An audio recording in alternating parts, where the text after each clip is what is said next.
அஸ்ஸலாமு அலைக்கும். Hi friends, welcome to Humaira's recipes.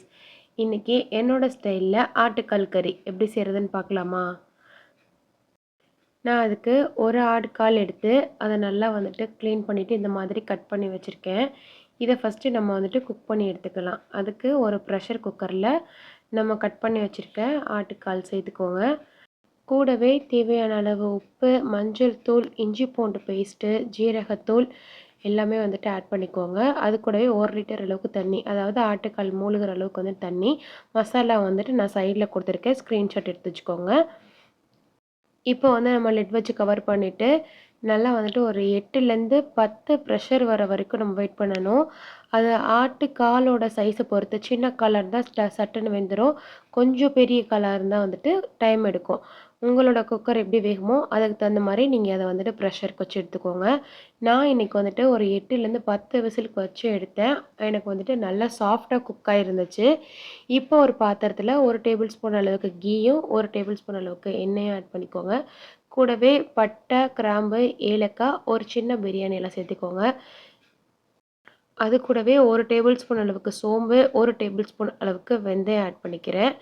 நல்லா பொரிஞ்சு வந்ததுக்கு அப்புறம் நான் இன்றைக்கி ஒரு 15லேருந்து 20 சின்ன வெங்காயம் அளவுக்கு எடுத்துகிட்டு அதை மீடியமாக கட் பண்ணி வச்சுருக்கேன். ரொம்ப ஃபைனாக கட் பண்ண வேண்டியதில்லை. அதையும் ஆட் பண்ணிக்கோங்க. ஆட் பண்ணிவிட்டு நல்லா மிக்ஸ் பண்ணி விட்டுக்கோங்க. மிக்ஸ் பண்ணதுக்கப்புறமேட்டு இதில் நம்ம கருவேப்பிலை ஆட் பண்ண போகிறோம். ஒரு 2 கொத்து அளவுக்கு கறி லீஃப் ஆட் பண்ணிக்கோங்க. ஆட் பண்ணிவிட்டு அதையும் நல்லா மிக்ஸ் பண்ணி விட்டுட்டு இதில் இப்போ நான் 2 தக்காளி பழம் சேர்த்துருக்கேன். அதையும் சும்மா ரஃபாக சாப் பண்ணிவிட்டு சேர்த்துக்கோங்க.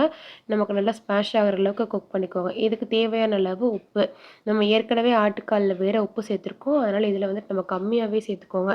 இதை ஒரு லிட் வச்சு நல்லா தக்காளி ஸ்மாஷ் ஆகிற அளவுக்கு குக் பண்ணிவிட்டு இப்போ இதில் நம்ம இஞ்சி பூண்டு பேஸ்ட் சேர்க்க போகிறோம். இதில் சும்மா 1/2 டேபிள் ஸ்பூன் அளவுக்கு சேர்த்துக்கோங்க. ஏற்கனவே நம்ம ஆட்டுக்கால் வேக வைக்கும் போது ஆட் பண்ணியிருக்கோம்.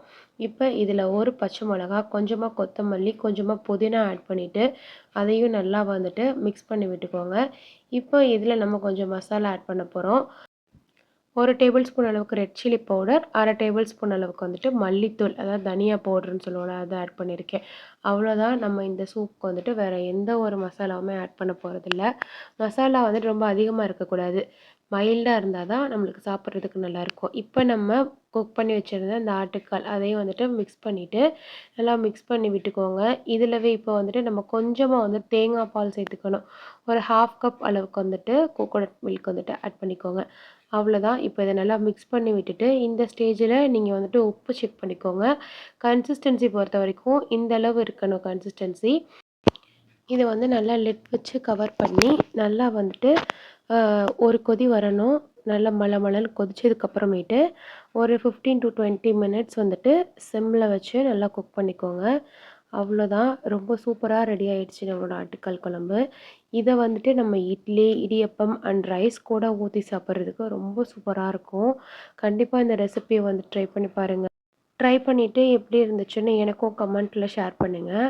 இந்த வீடியோ உங்களுக்கு பிடிச்சிருந்துச்சுன்னா லைக் அண்ட் ஷேர் பண்ணிக்கோங்க. அப்படி நம்ம பேஜை புதுசாக பார்க்குறீங்கன்னா கண்டிப்பாக சப்ஸ்கிரைப் பண்ணிவிட்டு பக்கத்தில் இருக்கிற பெல் ஐக்கானே கிளிக் பண்ணிக்கோங்க. அப்போ தான் நான் ரெகுலராக போடுற வீடியோஸ் உங்களுக்கு ரீச் ஆகும். ஸோ இன்னொரு வீடியோவில் பார்க்கலாம். அது வரைக்கும் பாய்.